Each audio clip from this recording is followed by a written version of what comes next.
রাস্তাঘাট, বাড়িঘর, দোকানপাট সবকিছুই ঢেকে আছে সাদা তুষারে। কোথাও কোথাও বরফ জমে পুরুত্ব হয়েছে 10 ফুটেরও বেশি। তুষারে পথঘাট ঢেকে যাওয়ায় বিচ্ছিন্ন দুর্ঘটনাও ঘটেছে অনেক জায়গায়। স্থানীয় সময় বুধবার এমন চিত্র দেখা গেছে জাপানের মধ্যাঞ্চলীয় নিগাতা অঞ্চলে।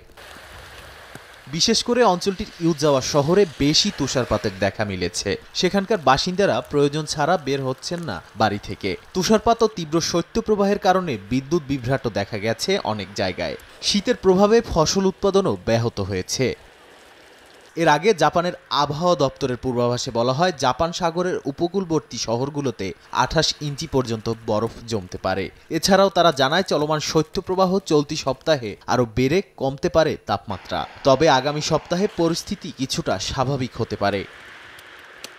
এদিকে বাড়ির বাইরে যাওয়ার আগে উষ্ণ কাপড় এবং তুষার পরিষ্কার করার যন্ত্র সঙ্গে রাখার পরামর্শ দিয়েছে স্থানীয় কর্তৃপক্ষ। যদিও এ ধরনের তুষারপাত ও শৈত্যপ্রবাহ জাপানের জন্য অস্বাভাবিক নয়। বিশেষ করে উত্তর ও মধ্যাঞ্চলে প্রায়ই ভারী তুষারপাতের দেখা মেলে। তবে এবছরের পরিমাণ ও তীব্রতা অনেকটাই বেড়েছে।